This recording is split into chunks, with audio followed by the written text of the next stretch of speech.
going to talk about parenting. I'm going to talk about some of the things going on in childhood today. And last week I met quite a few people, and I realized, wow, we have like a lot of teachers, we have a lot of social workers, we have a lot of counselors. And I'm like, well, this should be interesting on how this goes over anyways. So I've been studying a lot and reading a lot on some of the material. And so I do some of the things on your behalf. I feel like I suffer for you. So this week, I just brought this stack up here. It's like 800 pages of stuff that I've been going through.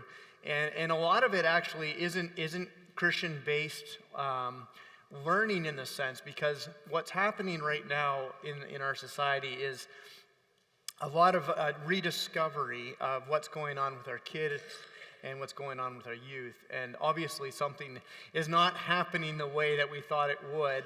And so something's not working well. And so I'm not here to recommend necessarily these books, but they're here so that if you have questions, maybe I can point kind of, hey, this is where some of this comes from and some of the research that's going on right now. That's actually more on the fringe, I'll be honest. It's more on the fringe right now because it's not being very well accepted. But nevertheless, it's kind of one of those things where it's like common sense. We can see what's going on and we notice that things are not going well. While our life in Christ is meant to be a full, abundant life. It's supposed to be an enjoyable life. And that's what this theme of this whole series is about, is that the way that life is designed, Jesus said, I came that you could have it and you would have it to the full. That if we're obedient to him, we follow his ways, we listen to his truth, that we actually will enjoy life. I think life in this world, and of course the life that is to come as well. Now, some of this parenting stuff, I'm not here to be the expert today necessarily. Thankfully, my kids are growing up and I'm through that phase, and Denise and I often look at each other and go, wow, we're kind of glad we got through that phase when we did. All our kids are now in their early 20s, and we're kind of like, whew. Parenting doesn't stop for sure, but it definitely is out of those stages of formation for sure. And now we just have the results we have. And so if you do want to interview anybody, my daughter's here. She's in the back doing the directing on the video, of course, today. She does that often here. You can grill her about how horrible parents we were, and she would be happy to let you in on some dirty secrets, I'm sure.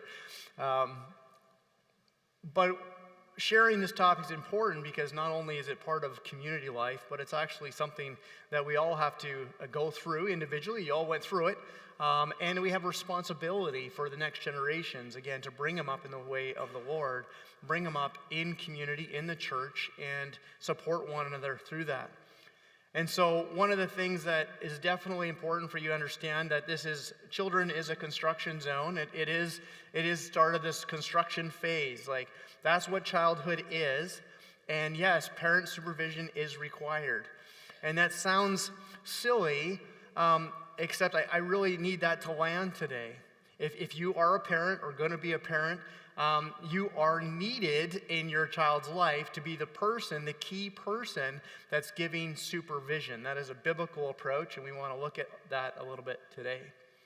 Supervision is needed. Do not delegate, do not relegate, do not abdicate, whatever words you want to say, that responsibility to anyone else. It is your God-given responsibility, and we need to embrace it. I want to give you a little bit. Most of these books that I was reading was about current reality, and so the temptation today is to go really long. So I'll try my hardest, I promise, to try to get through this. And I'm going to hopefully stir up some things and create some questions and maybe some, hey, wait a minute, you might be off on that, or maybe that's not true just because you read it in a book or whatever else. And that's great.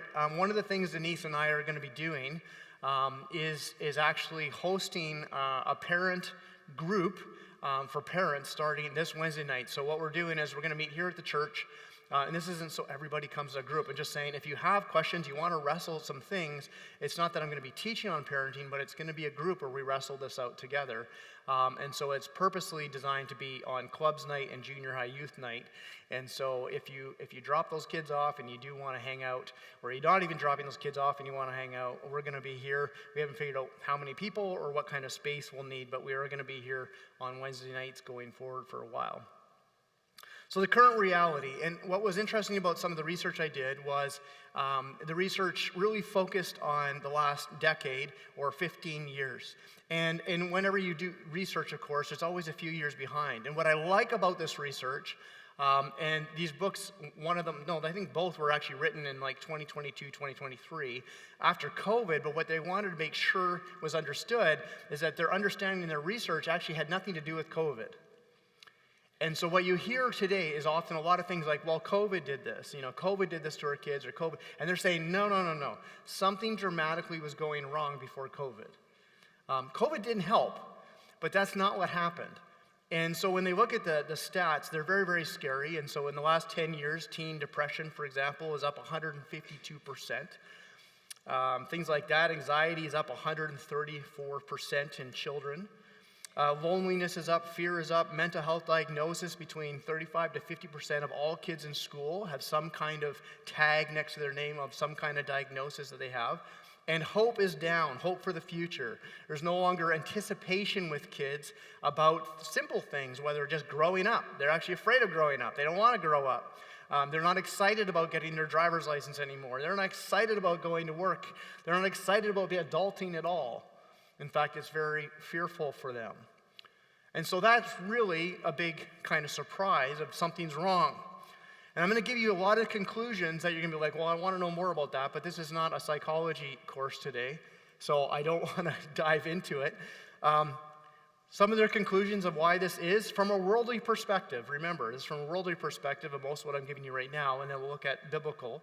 Worldly perspective is basically for kids in the last 10 to 15 years, maybe even actually, longer than that, about 25 years, there's been a philosophy of accommodation. And so every time there's a kid that has a struggle, what we do is accommodate the struggle. So we're not supporting the kids through the struggle or teaching them resiliency to get through the struggle, we're accommodating the struggle. So if they're afraid of this, we take the fear away. If they're struggling with this situation, we try to remove the situation instead of coaching or actually leading them through that. Another conclusion of the study is there's way too many diagnoses at way too early of an age. And very common things that kids struggle with at early age is now being reflected on far too much and in too depth. They're asking kids at very, very young ages the things about how they're feeling all the time. How are you feeling today? Are you sad today? And a kid will, yeah, I'm sad today. Okay, well, let's talk about your sadness. Let's go into that sadness. Where's that sadness coming from? Is it coming from? And so they're going down these rabbit trails with kids way too early for the kid to even understand what is happening. There's too much focus. This is coming from a secular world now. I want you to hear this. Too much focus on the kids, helping them try to understand and rely on their feelings. They're being taught that their feelings is probably the most important thing about them. How they find their foundation or footing in life or to know who they truly are is to understand how they feel. But if you've had kids, you recognize, have you ever seen these like little babies? I should have had more videos today. It could have been just a fun show. A video of crying, and then like 10 seconds later, like giggling, and then frowning, and then crying, and giggling, and they're all over the map. And so we know that kids' emotions are so unstable. They come and go all the time, but really early on, they're trying to help kids diagnose themselves.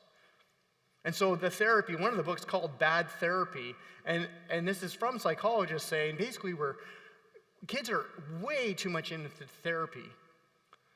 And therapy is now becoming part of the school system. And so if you even have parents who say, well, my kid doesn't go to therapy, well, they're saying, yeah, but your teachers are being taught to provide therapy. There's more social workers, more counselors, and more therapy going on than most parents are aware of. So conclusion that feelings, when they're based as a truest form of knowing yourself, it creates instability and it actually undermines the forming of their identity. We have vastly, this is one of the conclusions, we have vastly and needlessly overprotected our children in the real world. In other words, we try to eliminate risk. We try to eliminate spontaneous play, and we over-supervise and overrule everything. And so kids are no longer trying to figure out how to play together or what to play. We're structuring their play for them. And so they're not learning some of the things that maybe you learned. They're not learning how to actually argue. I was thinking about this last night when I was supposed to be sleeping, which is just horrible.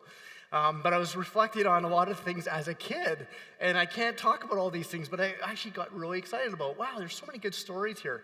Like when, this is gonna sound like I'm so old for some of you, so sorry. Marbles was a thing. I don't think marbles is a thing anymore, but marbles was a thing.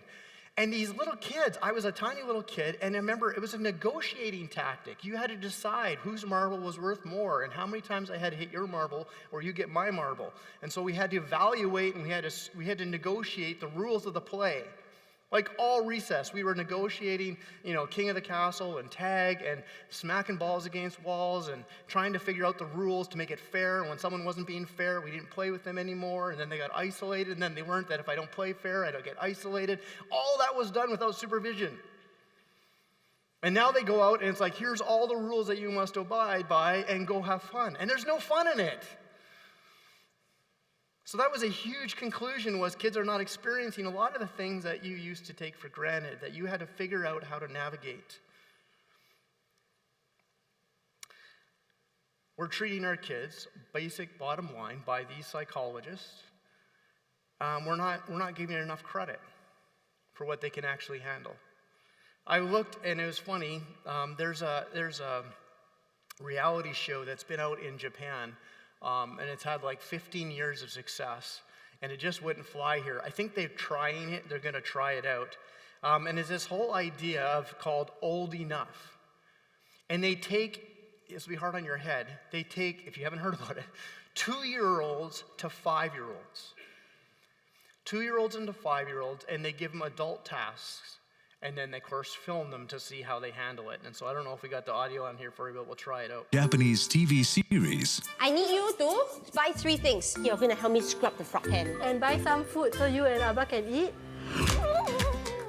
9 children from 2 to 5 years old. Oh, first time, so fun.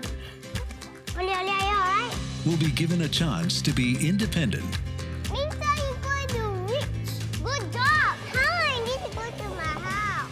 Thank you. Do I need to pay money? For the first time ever, their parents asked them to run errands alone. I came here by myself. Don't you want to help Mama? But it's so hard. Are they old enough?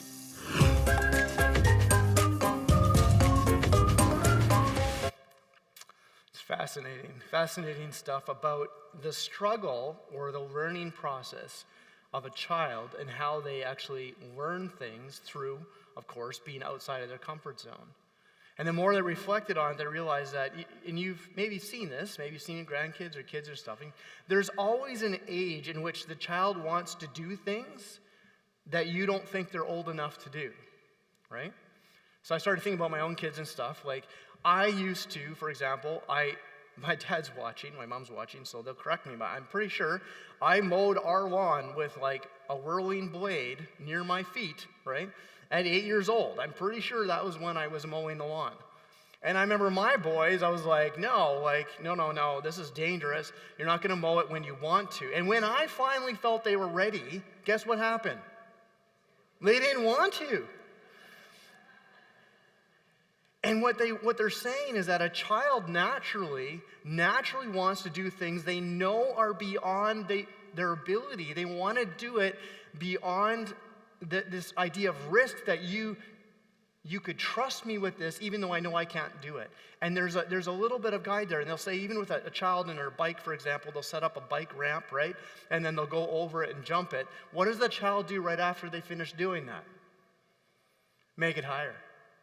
And they will continue to make it higher. And if a parent does not intervene, eventually they'll bite it. right? They'll wipe out. They'll hurt themselves. And the whole point of what these psychologists are saying is that's how they learn limits.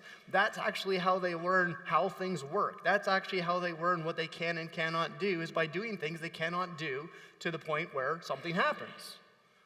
And so this is what we've done, is we've taken all that responsibility away, all the chores and all the things away, and then when they finally get to the age where we think that they're ready, they're not ready anymore, and they're scared. And they're full of anxiety. I remember when I was 12 years old, this is going to sound bad, but my dad would let me, things you just don't do now, for sure. He let me sit as close to him in the car as we could, and then he let me steer. And I would be steering him around town without hopefully anyone seeing, but I was learning because I wanted so badly to drive, right?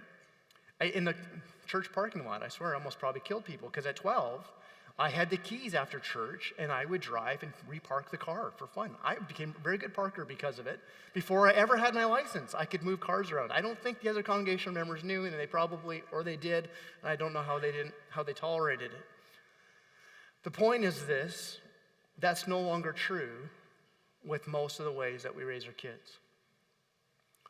And so when the kids are now getting old enough, they're full of anxiety, they're full of fear, they're actually fearful of growing up because they haven't actually experienced limits, they don't know where their limits are, and now everything just seems overwhelming. So I want to move away from that, although I could talk for a whole couple hours now on it.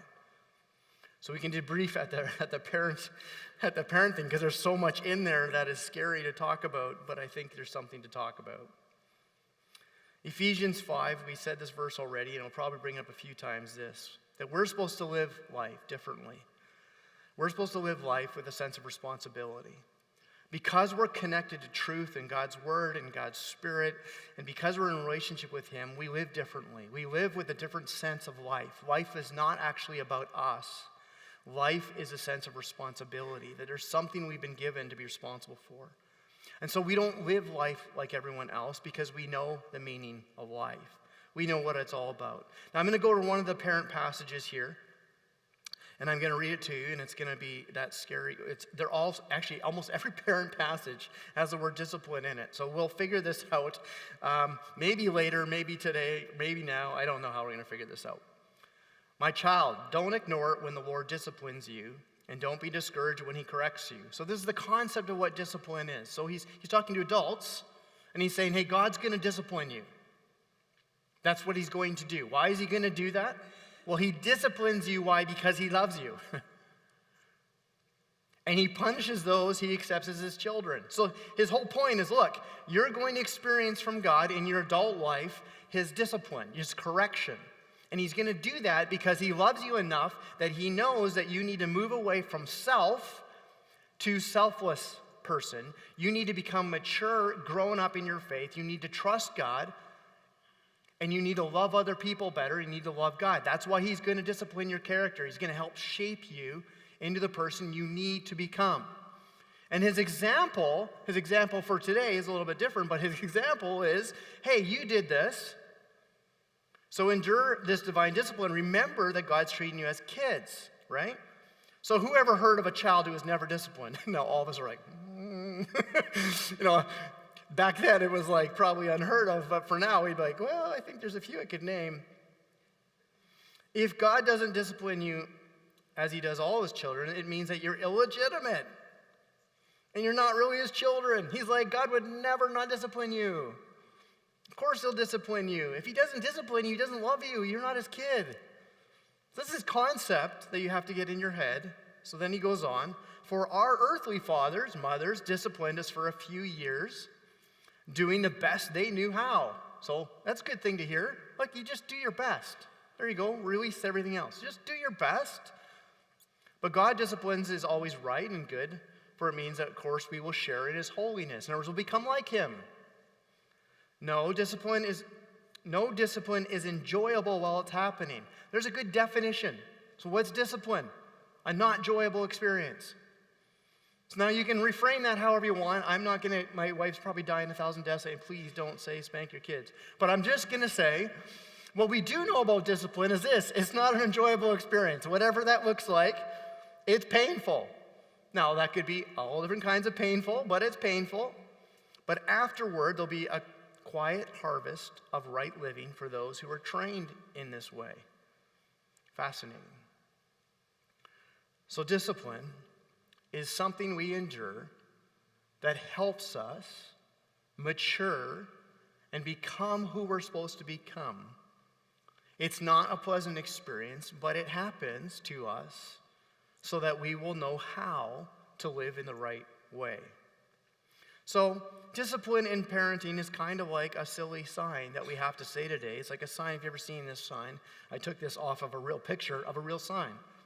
Caution, water on the road during rain.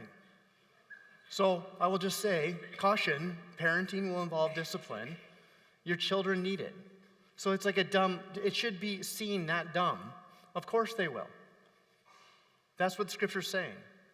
You can't have children without discipline. You can't be one of God's without discipline. Like discipline and upbringing and maturity go together. If you're going to become a mature, functioning person, adult, Christ-like, discipline is required.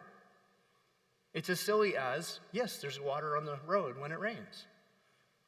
Parenting and discipline go together.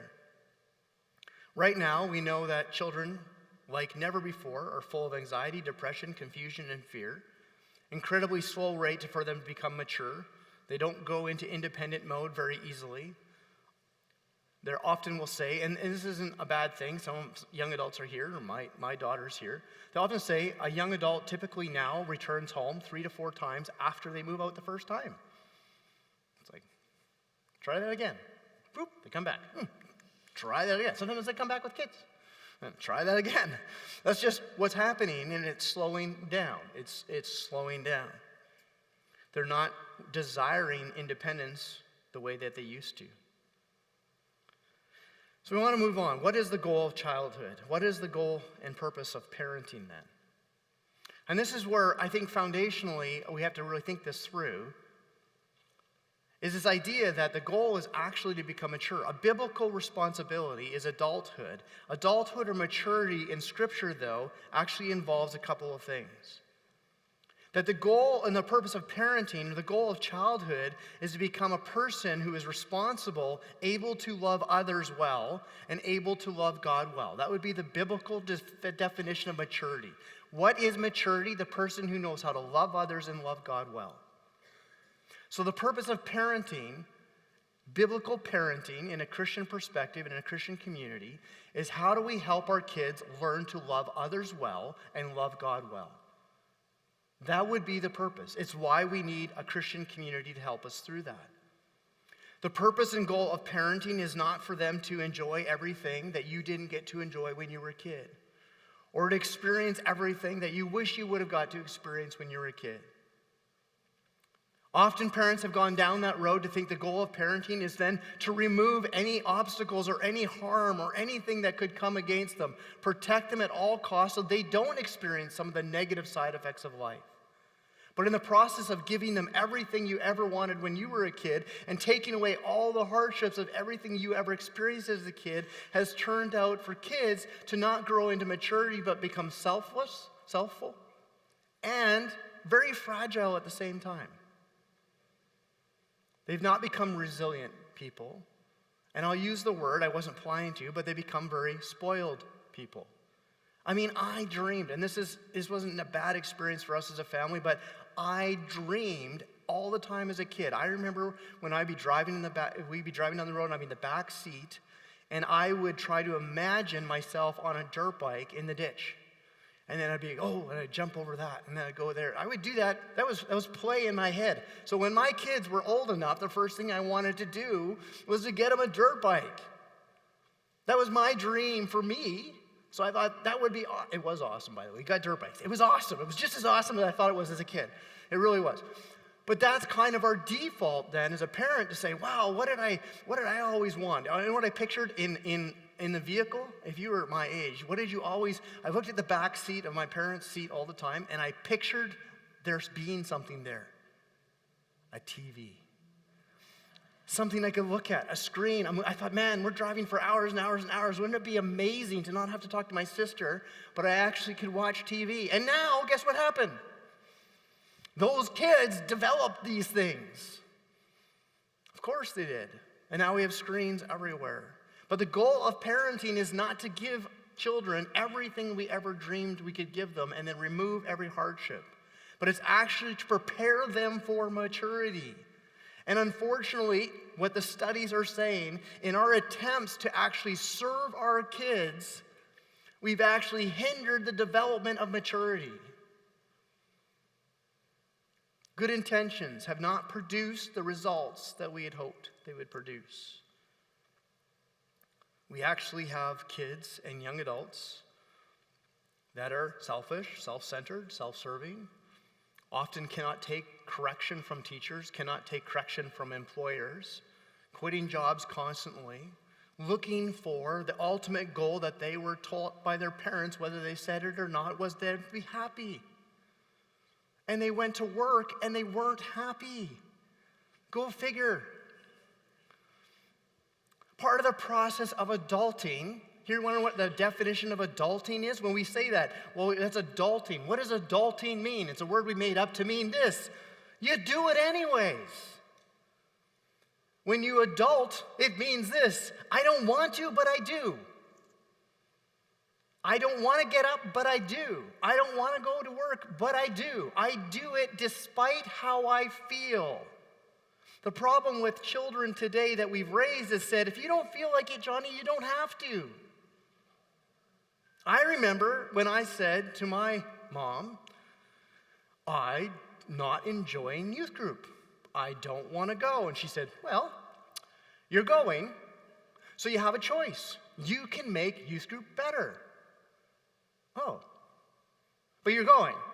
So you could go and not like it, or you can make it better. What do you prefer? It's like, well, I'll make it better. How are you going to do that? I need to get a couple new leaders. And I went out as a teenager and I recruited my own youth leaders. Hey, you look fun.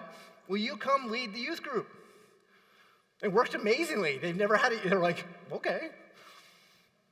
And I'm not bragging on myself. I'm saying there's a different approach. The approach now is like, oh, well, I don't want you to have to go through anything that you don't enjoy and don't like. And then they go to the next activity, and then they find out it didn't work out that. I didn't enjoy that very much. Oh, well, if you didn't enjoy it, we'll do something else, and we'll do something else, and we'll do something else. A lot of you grew up playing piano for many, many years, and you never liked any of it. It's just a different mentality.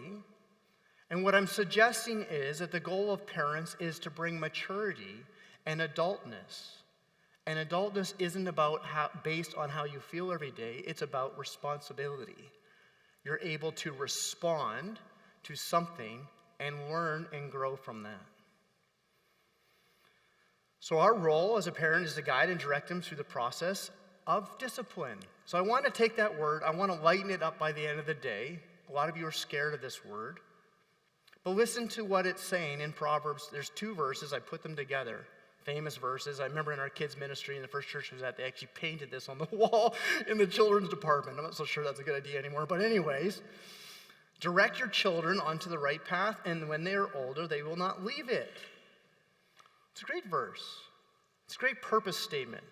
As a parent, you're directing them on the right path, assuming what? If you don't, they'll go on the wrong one. Absolutely. Folly is bound up in the heart of a child, but the rod of discipline will drive it away. Now, don't focus on the part that you are scared of. Focus on the other one, because fundamentally, as a believer and as someone who reads Scripture and believes its truth, it is saying something there that is foundationally different than our society says, and that's this. In the heart, embedded in a child, is folly or sin or selfishness. You, when you become a parent of this newborn baby, you do not have to teach the baby to be selfish. That's how they come out. They cry, they scream to get what they want. When they want to be fed, when they want to be changed. That's just, of course, that's what they do. Their default is, I need you to serve me. That's what parenting is. And there's nothing wrong with that. That's what parenting is. Parenting is coming along a very selfish creature, but not letting it stay that way It's taking it from complete dependency and helping it become independent so one day it can be interdependent with another human being. And so the process of parenting, the process is called discipline. That's what it's called. To teach a way or how to behave in such a way that they can interact with other people, how they can interact with God. That God does not serve them, they serve God. That other people aren't all designed to come around them and feed them and change them for the rest of their life. Although my wife put this out for me today, so I just wore it. But still, there's a little bit. We still get a little bit of the codependent stuff, but it's good. Because you don't want to see me if I dress myself.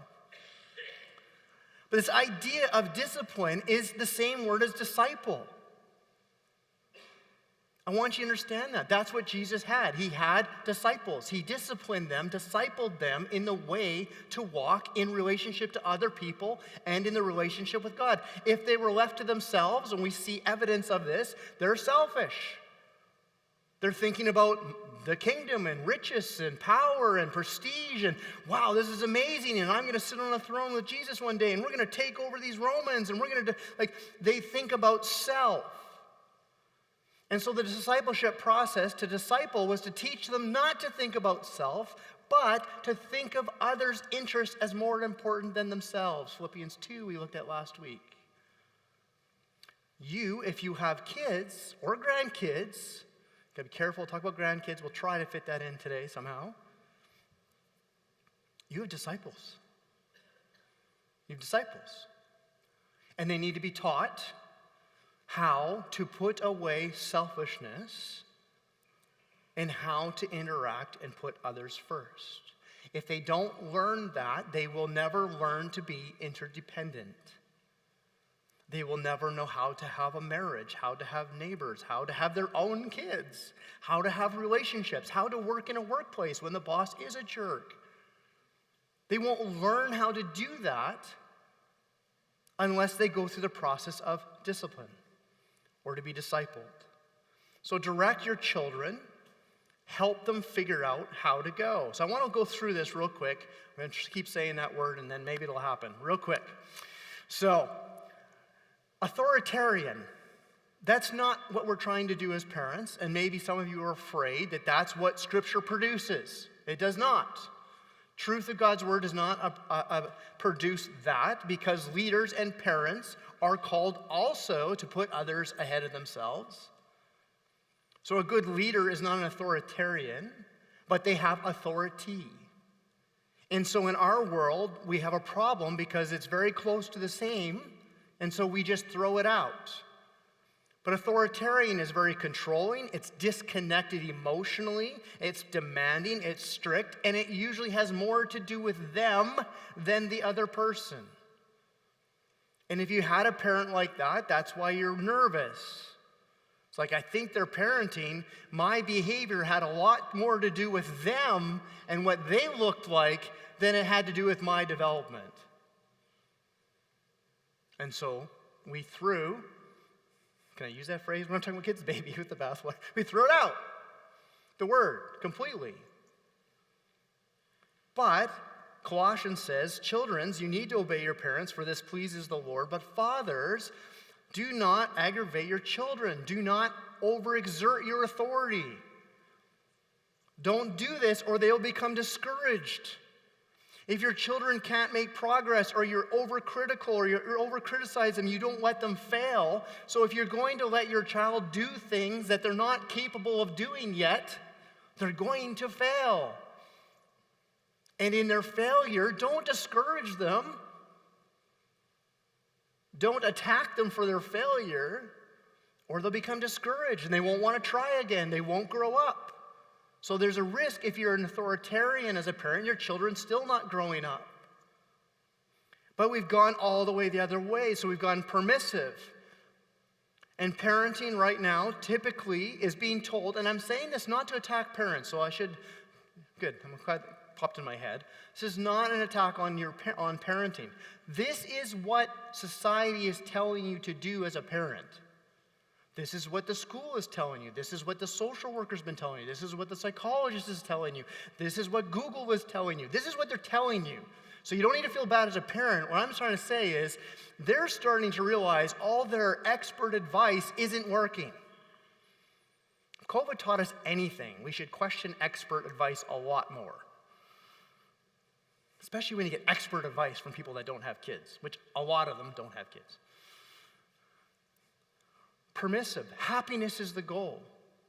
This idea that keeping your kid happy, keeping your kid excited, having them entertained, and parents are exhausted by this, trying to keep their kids happy because they're not happy. And the more you give a kid, it does not make them happier. What makes somebody happy is when they're able to go through something that was hard, be successful, and feel good about it. When you go to work and you have a hard task ahead of you and you solve it, you come home happy. So when we try to give happiness as the goal and we eliminate every difficulty, we're not producing happy kids at all. They're full of anxiety and fear and depression. And yet we're trying to do everything we can to eliminate anything that creates anxiety for them. And it's increasing it. Parents have been told, see your kids as your friends. Be on equal footing with them. I got so many videos I wish that I could show. I mean, the funny one, I'm pretty sure it was a mockery, but regardless if it was mockery or it was real, I wouldn't be surprised, is it shows this young toddler fall down in the supermarket, having a freak out fit. Ours did that too sometimes. Fall down, and the mom gets down right on the ground next to the, tell me how you're doing. How are you feeling? And then mom sits there and crosses her leg and sits there for like 15 minutes having a therapy session with the child. And this idea is like you have to get down and understand how they're truly feeling and helping them explore their feelings and everything else. And this is some of that feeling-focused problem. And this is, again, I need to say this is new psychology from a world's perspective saying we got to stop asking the kids how they're feeling. I tried it out at our own staff meeting. Sorry for the staff that are here, I'm outing us. I did it too. When we start staff meeting, we say, hey, let's start. How are we feeling? You know what everyone does? Well, we've been trained that when you're asked how you're feeling, you think about the negative stuff. This has been hard this week. I've gone through this. It's hard. No one said, I'm just awesome today. Very rarely does that happen when you ask someone how they're feeling. The same with your kids. They're like, oh, I'm supposed to come up with something that's, yeah, well, oh, that test was hard. Oh, how do you feel about that? Well, I just don't feel very good. Oh, that's too bad. Tell me more about how you don't feel good. Well, it's been it's a rabbit trail. We have to cut it off at staff meeting. Okay, enough. We're done. Okay, let's move on. It's easy to do. We all do it. Kids cannot regulate that. And then when someone experiences a stress, we accommodate them. And this has happened. It happened to our kids as well, and it's becoming worse and worse and worse. If our kid literally, when they were going to school, this isn't that long ago, but it's also shocking because today it's 10 times that. If they said, I'm sorry, I'm tired today. Okay, well, you take the test tomorrow. I need more time. Okay, how much time do you want? 2 more hours for that test? Okay, it's come back after. Do you need someone to read you the questions? They were doing this to our kids at that, and it's like, fail them. Oh, no. We don't do that. Anything but failure, because the trauma that will cause them to fail. You mean like to study harder next time? That trauma? Anyways, I know but it's finally being backed up. We accommodate too much, is what they're saying. So Proverbs again shows up. It's a different verse, but here it is again. Those who spare the rod of discipline. So try to change the rod if you don't like rod. Those who spare discipline hate their children. Those who love their children care enough to discipline them. Adulting is the goal, not happiness, not the elimination of suffering and pain, which sounds horrible. But if you are wanting to become an adult where you're willing to go through something that is difficult and press through to the other side, it means you can't take the difficult thing away. Every child is going to say they don't want to. It's their default. I don't want to. Finish your food. I don't want to. Put your toys away. I don't want to. That's the default. Discipline gets them through that. You do it anyways, even if you don't want to, because that's adulting.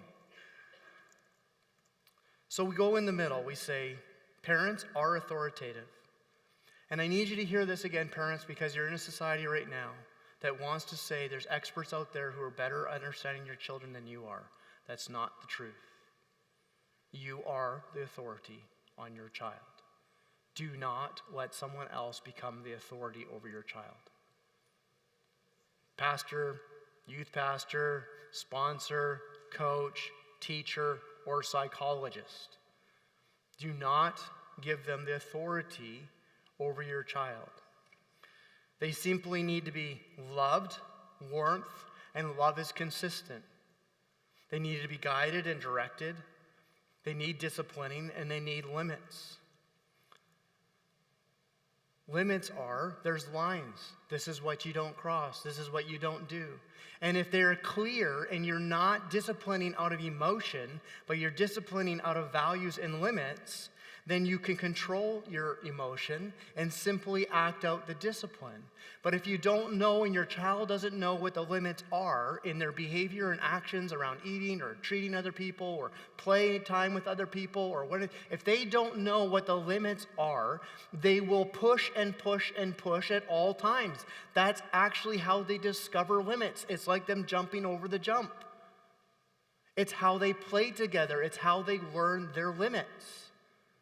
Parents are there to protect, and by giving them limits, so they bump up against them. And when they bump up against them, it creates security and safety. When there's no limits, they feel anxiety and fear.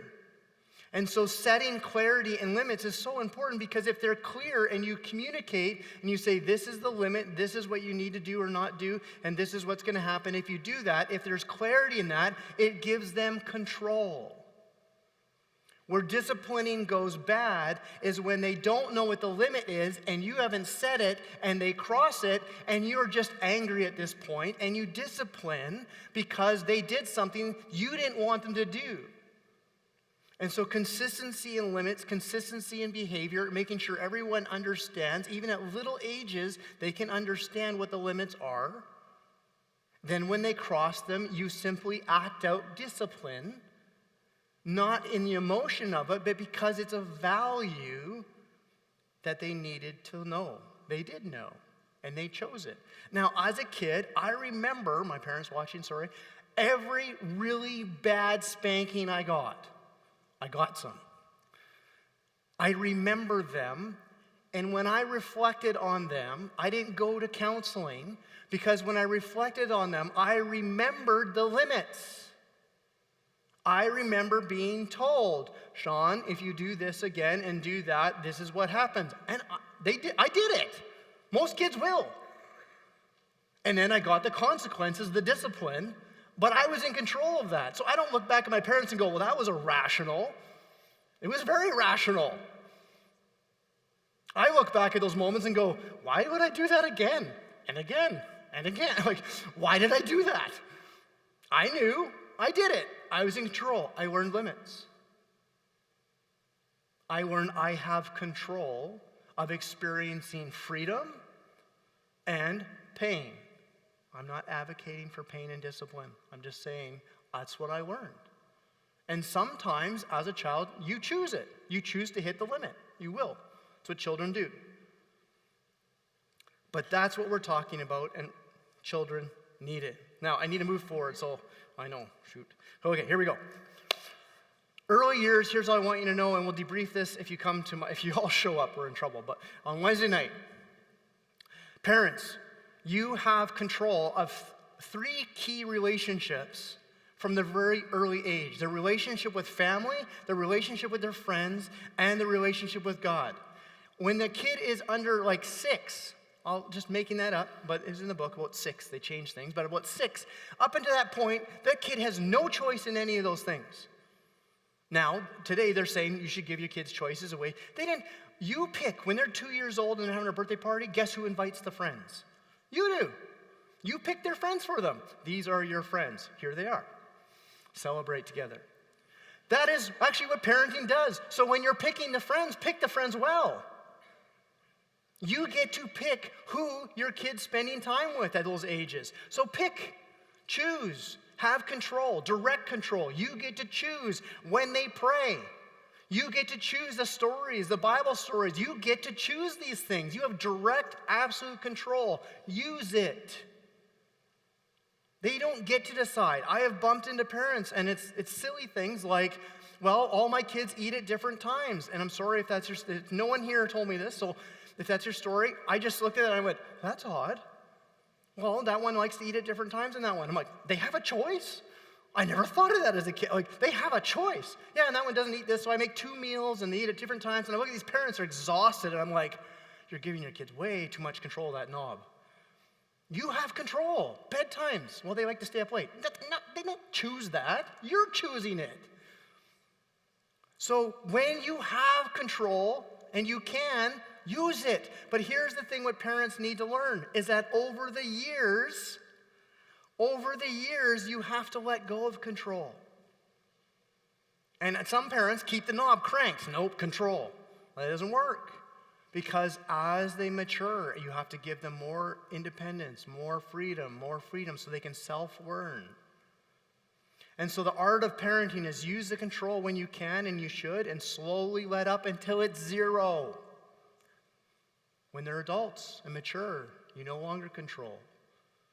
Some parents try to hang on and they manipulate through control from a distance even. Can't do that.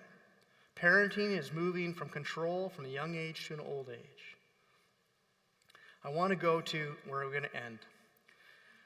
How then do we live as a community here with parents and children in our midst? How do we really want to do this well? And I'm not going to do this justice because of time.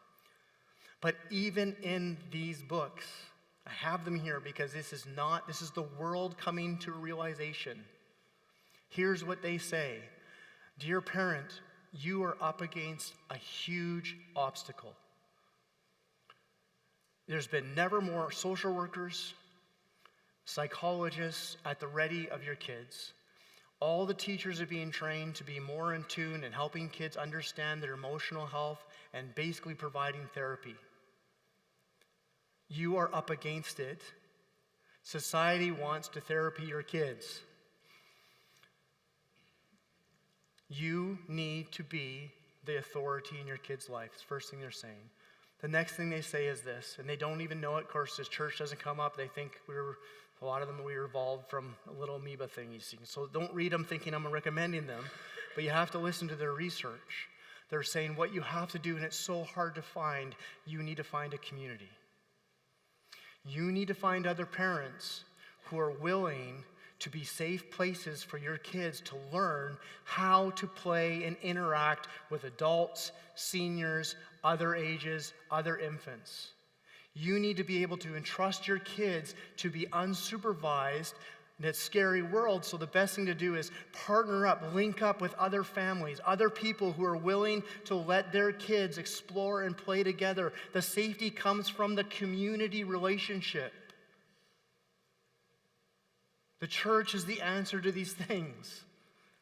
It is the place your kid can grow up where they will encounter seniors and adults and kids that are younger than where they can serve. Our youth program helps our senior highs help with the junior highs. The junior highs help with kids clubs. That we want our seniors. We're working on our seniors connecting with our children, seniors connecting with our youth. We need to figure this out because there's nowhere else out there in society that offers this.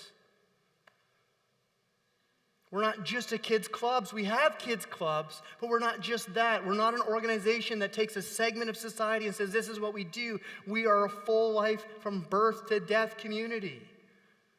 And we need to link up. We need to provide support. So as a church, we have said this. The parents definitely have heard this. Others have heard this. We need to be a church where our families feel like they can thrive here, where the kids can understand the songs we're singing. They can connect. They can look at the words. They can understand what we're singing. They need to see their parents worshiping. Why do we have them in the first few songs? Maybe you don't know why. They need to see their parents worship God. They need to see their parents give. They need to see their parents serve. We want to be a church where the youth don't feel like they have to go find another church when they finally get to their independent stage. And go, well, now I get to make a choice. I can drive. I don't want to go to that church. It never was for me. It was for my parents. We don't want to be that. So we want to be this community, provide this environment where they can grow up and mature and become old. And that is difficult. It's a challenge. That means there's certain things we do certain ways. And this is why we're doing it often. It's why we sing a lot of the songs we sing. We're looking at the words. Are these understandable? Can the kids sing this? Can they hear do they understand what's happening even if they're not singing yet? It's why we actually have our kids stay at least a couple times a year strategically to see the parents take communion with them. We think about some of these things. Pastor Heather helps me do that. Pastor Reese helps us do that. That's why we have youth on the stage today. And the cool thing about our youth is that they're not like, we're not suffering in worship because they're on the stage. Did you notice that? We're not like, oh, the youth are on stage today. We're like, wow, look at all the youth on stage today. And we can engage in worship. So we're not accommodating, adapting in a sense to make it about them, but we're letting them serve us. That takes training, it takes work. Parent support, you need to be, we talked about groups, you need to find your community. And a lot of our parents are doing this. I went to one of their groups, it was insane. Kids running everywhere. I'm like, how do you have a conversation around here? Oh, we don't have conversation. But our kids play, and we support each other, and we hear each other, and we care for each other, and our kids see this. That's so important. That's what we need to do to help our parents. The kids need to grow up with other kids. It's why our youth ministry was so important. It's a vision casting time in the service, sorry. Why our youth ministry is so important to come back to life again. They need peers. They need more of them around. They need to learn how to interact with people of their own age that all are trying to love Jesus together. So as a church, we need to always be a community that supports, encourages, and prays for their kids and the parents. And at the end of the notes, and I'm just going to throw these on there, they're on your notes to go home, and maybe some of them are going to be hard. But we can talk about it on Wednesday if you come. Depend less on experts, I think I've said that. Focus on character development, less on validation and accommodation. So if something's hard for your kid, help them get through the hard. Don't say, well, you don't have to do that then if that's hard. Find a safe community to allow, this is them saying, unsupervised risk-taking play in a safe community. Less protective on real world, and I will end with this because a lot of these books, I can't even get into it, I would say 60% of all the psychology books are saying, look, parents, get less protective on real life play, which is interaction with other kids. Yes, they'll be bullied. Someone's going to say something mean to them, just like their boss will someday, so help them get through it. Don't avoid that kid anyway. It's not that you have to avoid everything that hurts. You have to figure it out because that's going to happen in real life. Real world play. Be less protective of that and way, way more protective on the virtual world. Stop giving your kids devices. The first time a government has made a decision, I think, in so long that I'm excited about is that BC schools finally said no more devices. I'm sure the teachers are at first they're like, yay, and then they're like, oh no. Because now the kids are going to be grumpy withdrawal symptoms for sure. You cannot, these, again, not Christian books. Christian ones say it too, but you need to hear from the non-Christian ones because you're realizing the mistakes. They're 16 years old, a kid should not have a smartphone. Under 16. They can't handle it. They're going through puberty and they're imprinting on things that they shouldn't be imprinting on. The kid has a desire between the ages of 6 and 13 to be mentored. And because the parents were not really doing the mentoring, because they don't have enough time with us, they're spending 6 hours average a day at that age on devices, and they're imprinting on people they don't know that are fake. And not only with AI, it's getting worse. Fakeness is now becoming their standard of normality. We need to get more protective, and we can go through that with parents. There's a lot there. Scripture says, look, parents, your kids need you. As a community, we need to say, parents, you are facing something that we never had to face that is so much harder. And we're here to pray for you, encourage you, and we will set our needs aside in worship, sometimes in serving. That's why we even have our kids serve. Some days you'll see them out there greeting. We're doing this on purpose. And some days we have to step back for the benefit of these kids. And that's what we're doing. Let's pray.